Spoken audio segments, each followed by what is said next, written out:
Good morning, my dear lovely students. In the previous session, we have started the new topic, new chapter. What is the name of the chapter? The Constitution of India. And today we will continue this chapter. Okay? In the previous session, we have studied about the Constitution, the Indian Constitution, why the Constitution that it is needed, okay, the framing of the Indian Constitution and the nature or the preamble, okay. Now, today we will study about some fundamental duties, okay, fundamental rights and the directive principle of the state policy. Here you can see, today we will cover these three topics, okay? Which are these? First, the directive principle of the state policy. Second, the fundamental rights. And the third one, the fundamental duties, okay? So before that, I will read the chapter for you, okay? So let's read the chapter, then I will explain the chapter, okay? So let's read the chapter.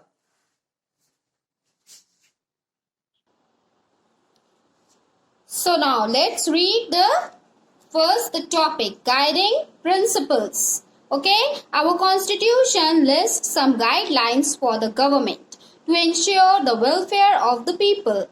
These guidelines or guiding principles are called directive principles of a state policy. The government can apply these principles while making laws for the country. For example, the Constitution asks the government to ensure that people have proper living condition, every child goes to school, every person gets proper treatment and she or he is sick. Okay?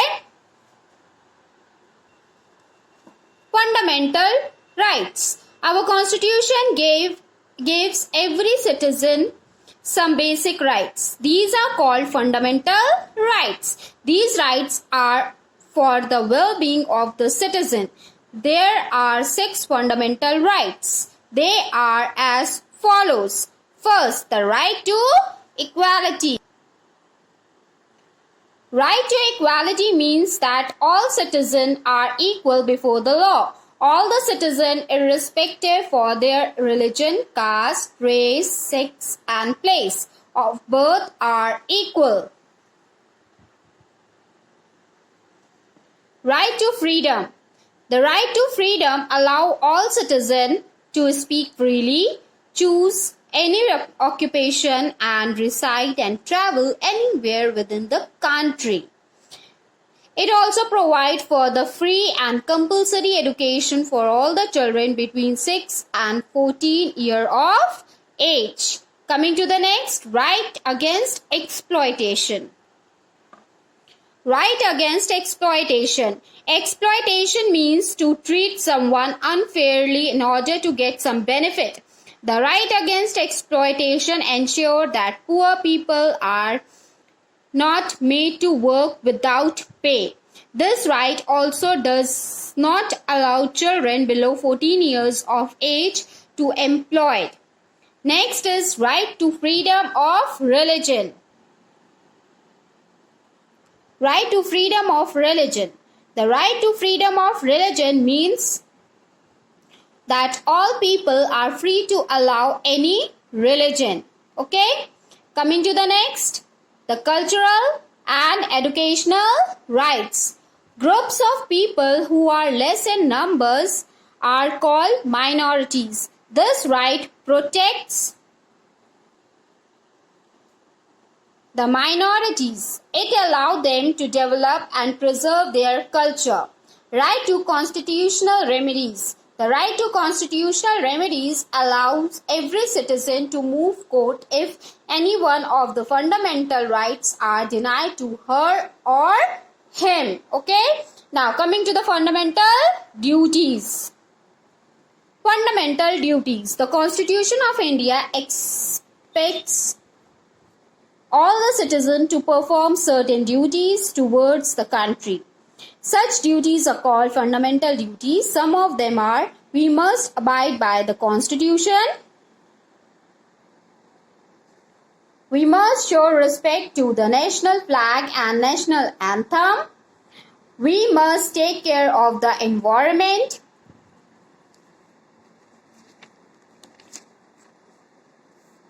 We must take care of the public property. We must preserve our cultural heritage. Parents, guardians must send their children wards to school. So these are the fundamental duties. Now I will explain the chapter. Okay, so previous we have studied about the Constitution. What is the Constitution of India? The Constitution of India is the fundamental law of our country. Okay, and the meaning of the law also I told you. The meaning of the law is that a rule made by the government. Okay, then why the Constitution is needed? Okay, then framing of the Constitution, Indian Constitution, and the preamble. The preamble means a short introduction to the Constitution of India. Now, let's see about the directive principle of a state policy. Okay. Now, our Constitution lists some guidelines for the government. Why these guidelines are important? These guidelines are important. On this basis of these guidelines, the government govern the country and see the welfare of the people. Okay, so that is why in the Constitution these guidelines are written, and it is written for whom? Not for the Indian people, for the government who govern the country. Okay, so our Constitution lists some guidelines for the government to ensure the welfare of the people, and these guidelines are called directive principle of a state policy. Okay, now the government can apply these principles while making law for the country. When the government made any law for the country, they have to see these principles, and by applying these principles, the government made the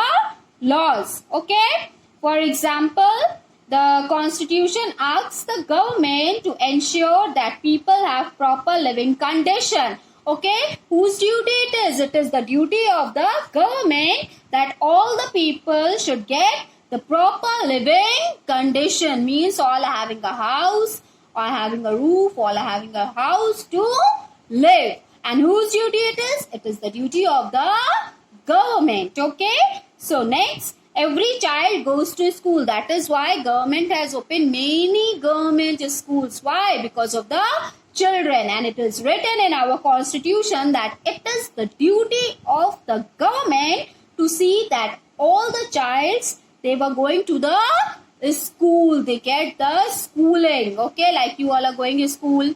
Okay, your parents are having sufficient money to pay the fees. Okay, to give you all the good things, what is required, what is important for you, everything your parents giving to you. But just think about those people who all are not having that much money.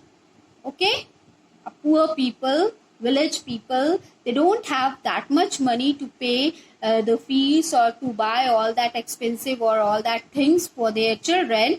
So for them only, the government has opened the schools, free schools for them. They don't have to pay the money. In the school, they get the midday meal, means food they get the school dress, they get the books, bags, everything government has provided to the children.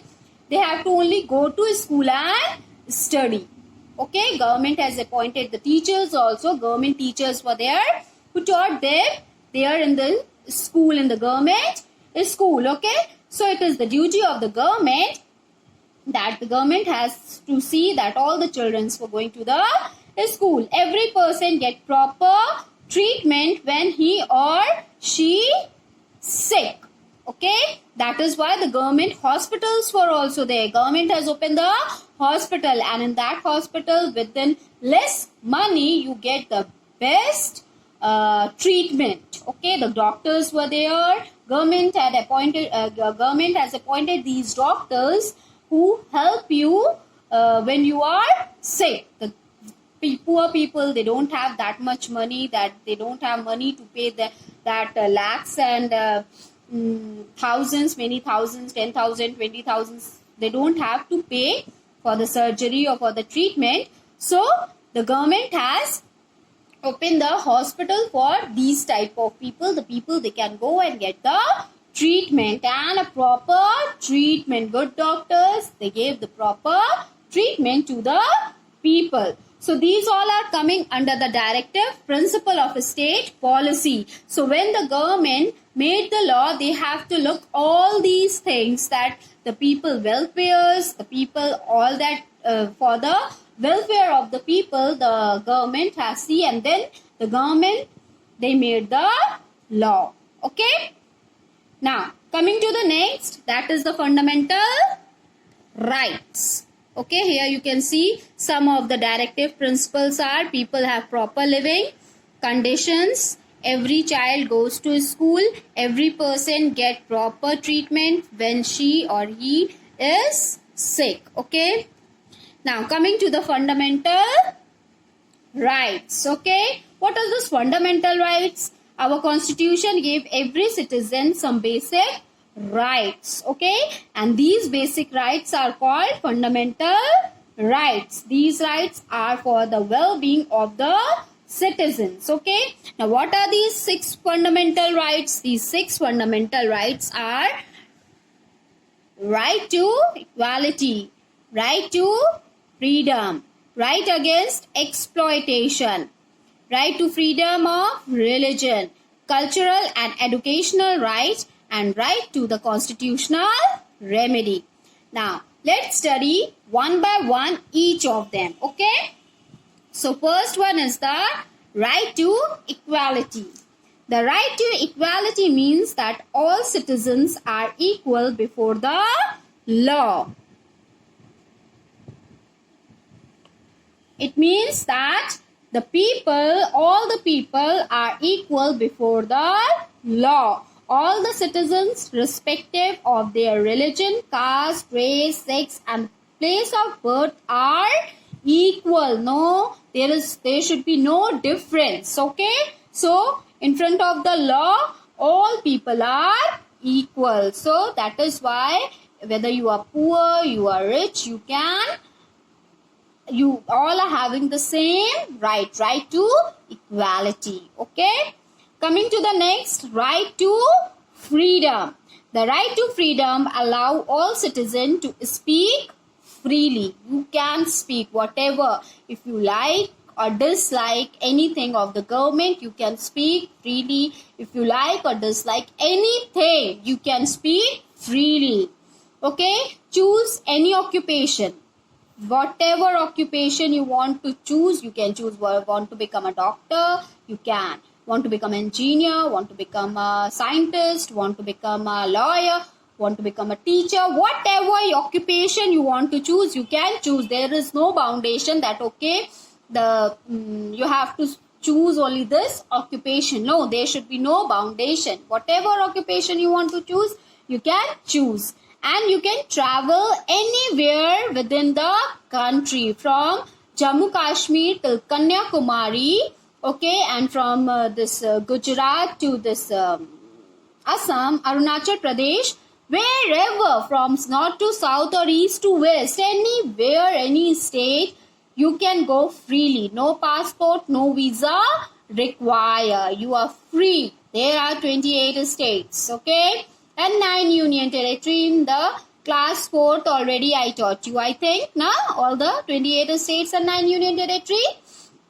So any states, any union territory, if you want to visit, you can visit, you can travel. That is why this year it is not possible to go to the summer vacation in the hill station or anywhere in the part of our country. No problem. Next time you can plan with your parents. Okay, and you can travel anywhere in the country. Okay, next, it provides for a free and compulsory education for all children between 6 and 14 year of the age. Between 6 to 14 years age, it is compulsory. Means from at the age of 4 plus or 3.5 plus, you came to in class LKG. After that, your schooling is started, and when you goes in class 12th, I think your age should be 14 or 15, 13, 14, 15, like that your age is there. Okay, so from LKG to class 12th, it is compulsory to all the children to go to the school, and it is the duty of the government to provide a free and compulsory education for all the children between 6 to 14 years of age. So that is why child labor is banned. Now, if the government, or if the government officers, they have seen you that the small children who are working in the dhabas and in the factories or in the mills, they give the punishment to the manager or to the owner, because child labor is totally banned.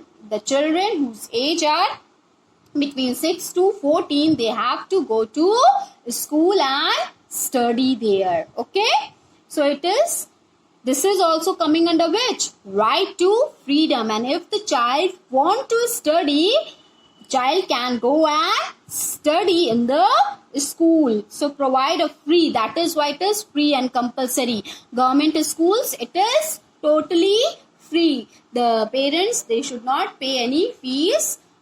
It is free, and the parents, they can send their children to the school. Okay, it is compulsory also, and it is free also. Everything the child get from the school, like uniform, then school bag, then books, copies, and even food also as a midday meal. Okay, so all things the child get from the school. Okay, so it is compulsory and free education for all children between 6 to 40 years of age.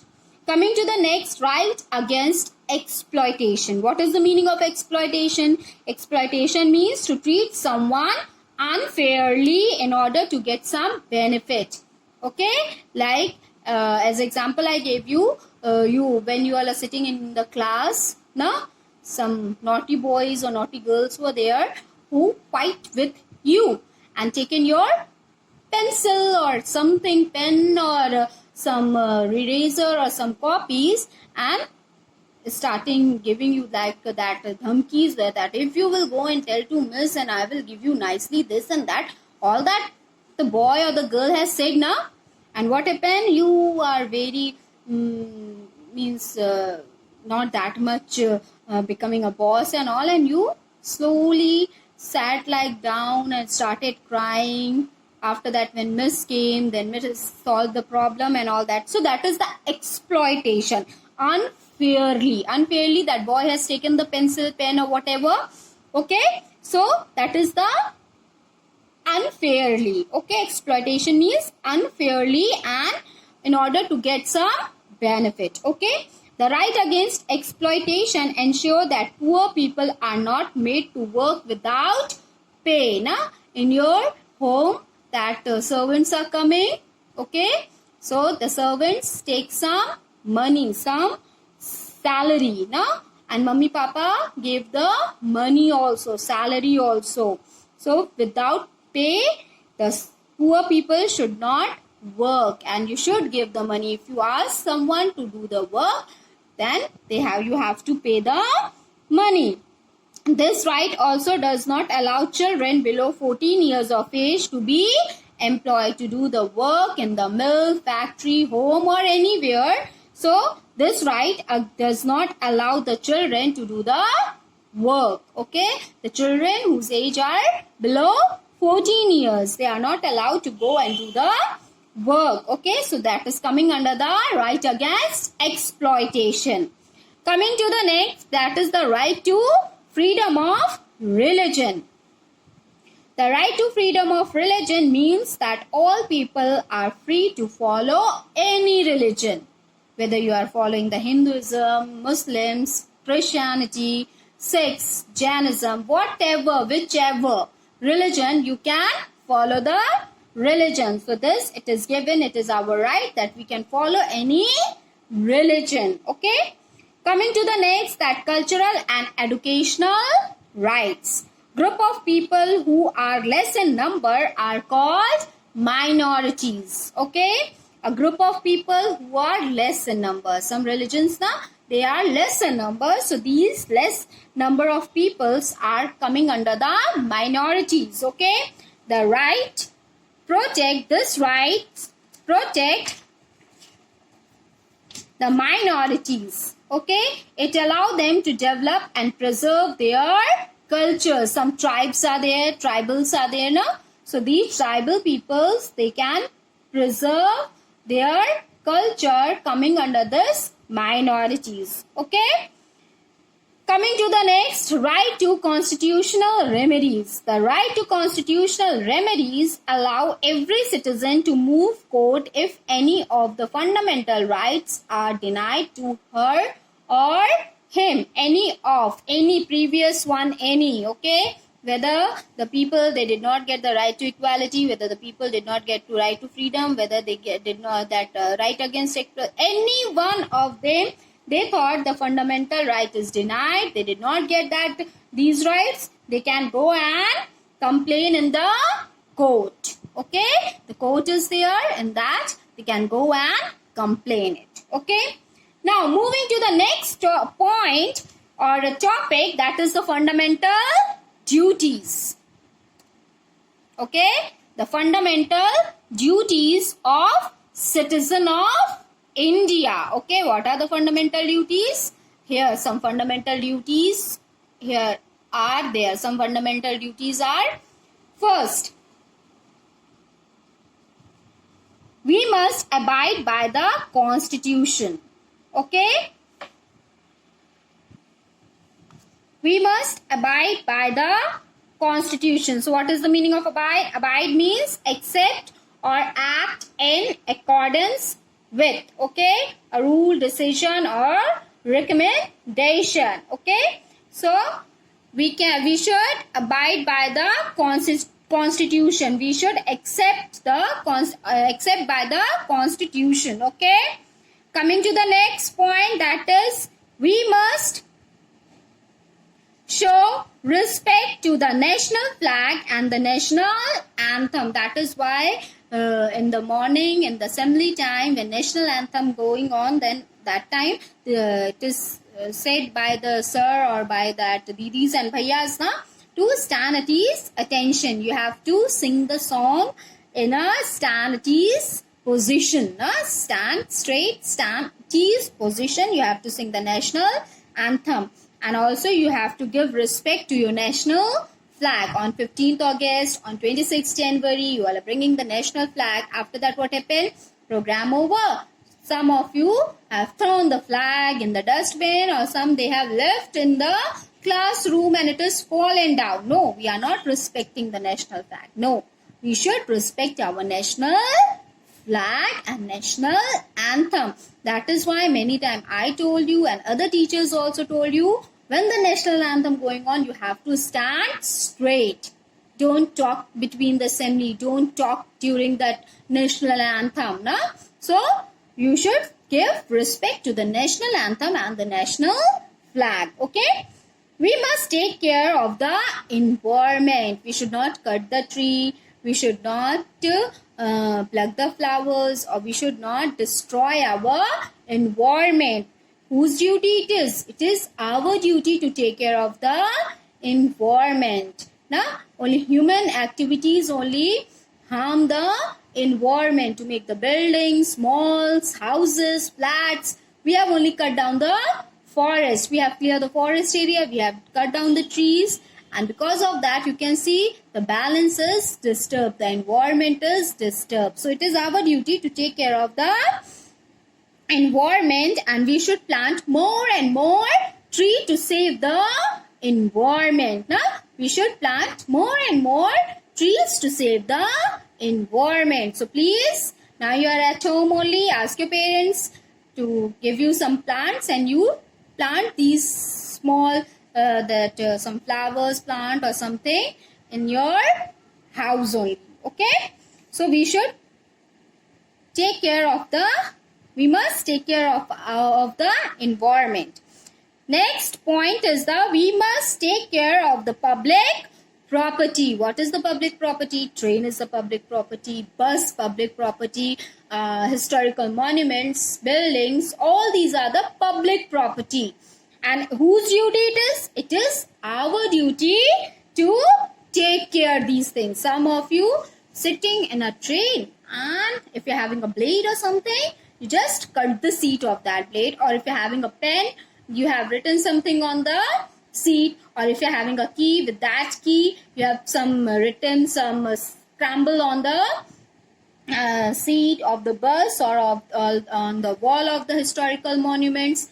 It is not good, no? It is not looking neat and clean, because the foreigners also came and visit our country.